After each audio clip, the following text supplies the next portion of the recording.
Hey, it's Hunt. You found Hunt on Saints. We're talking black and gold football. Do us a favor. Hit the like button, share your comments below, and hit that subscription button so you can get all of our content. Enjoy. The Saints decided that Marcus Williams was going to be a little pricey for them, even though he was a really good player. Aside from the Minneapolis Miracle, he was really good. And the Saints figured, we can't pay him, but we can find another way at safety. So they signed Marcus Maye in March of 2022. So what's happened since they signed Marcus Maye in 2022? Well, September 1st of 2022, he got arrested. Charges were dropped, but he did get arrested. September of 2023, he was suspended 3 games for violating the league's substance abuse policy. Some that had happened driving under the influence with the Jets, knew it was coming, but he was suspended 3 games. Late in 2023, he missed the last 6 games with a shoulder injury. So basically, surrounded 17 starts, which is 1 season out of 2 that he played.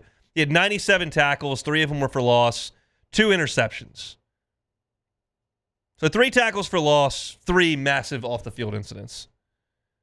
This was a 3-year deal worth $22.5 million. There was a $6 million signing bonus and $14.5 million guaranteed. And the report is yesterday the Saints have said, we've seen enough, Marcus. Thanks for your service. You're out of town.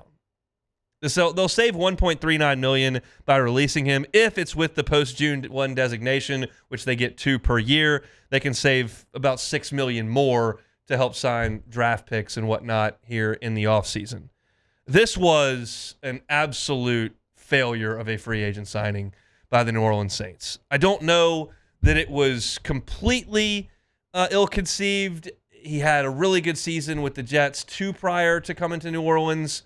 You had a hole to fill. He was a veteran. He wasn't overly expensive, but you did pay a pretty penny for him to try to come in and plug a hole in what was a really good defense at the time.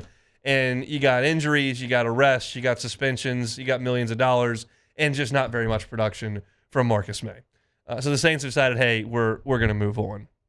So that's a quality move in my eyes and a pretty obvious one to make. It doesn't save you a ton of money, but it does save you a little bit. And quite honestly, where the Saints put themselves in terms of the salary cap every year, every penny does count. Because while you look at some teams and they've got $72 million worth of cap space, inevitably this time of year, you look at the Saints and they're $80 million over. Now, they always get under, and I have no doubt they will get under with relative ease this time. You've restructured Derek Carr. They've gotten Cesar Ruiz done.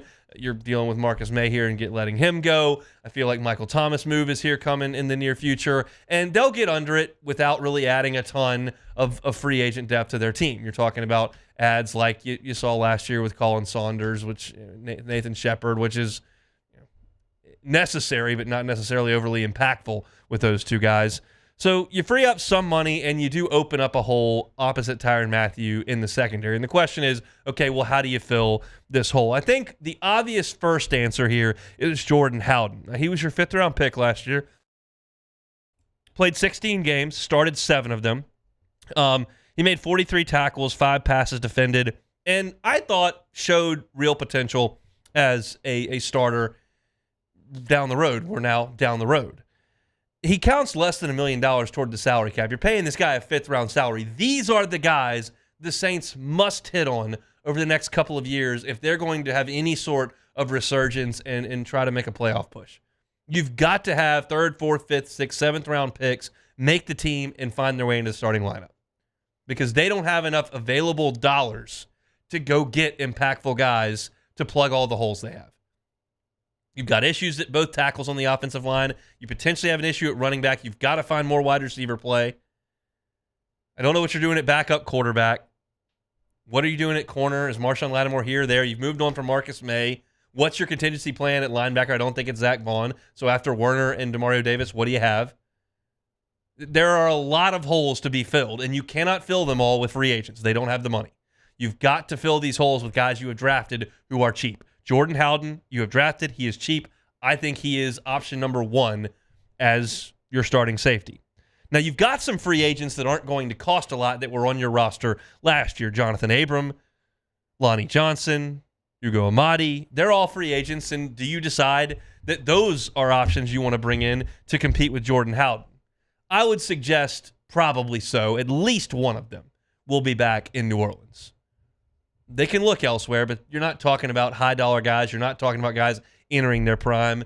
You're talking about inexpensive role players who were there to compete for a roster spot.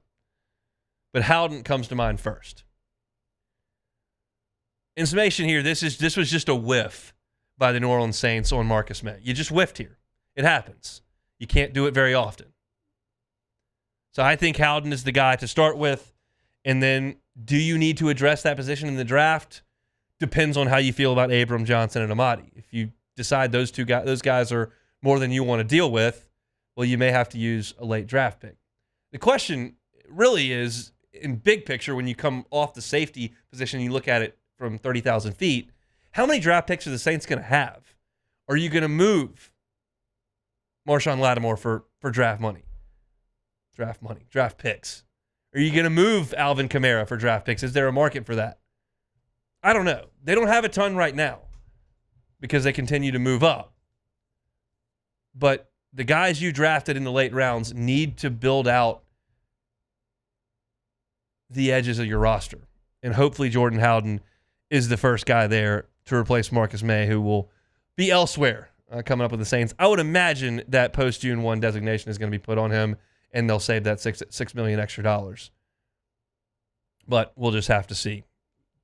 The deal made sense at the time.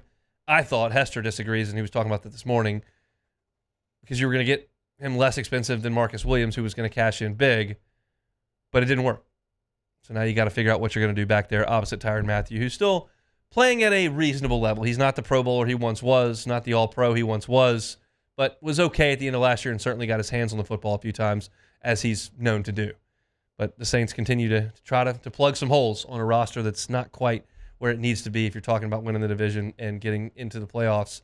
We saw that throughout the entirety of this season. So, hey, it's on. Thanks for watching Hunt on Saints. Before you leave, help us out a little bit. Hit that like button, leave your comments in the section below, and hit that subscribe button so you get all our content right here from Hunt on Saints. We'll see you next time.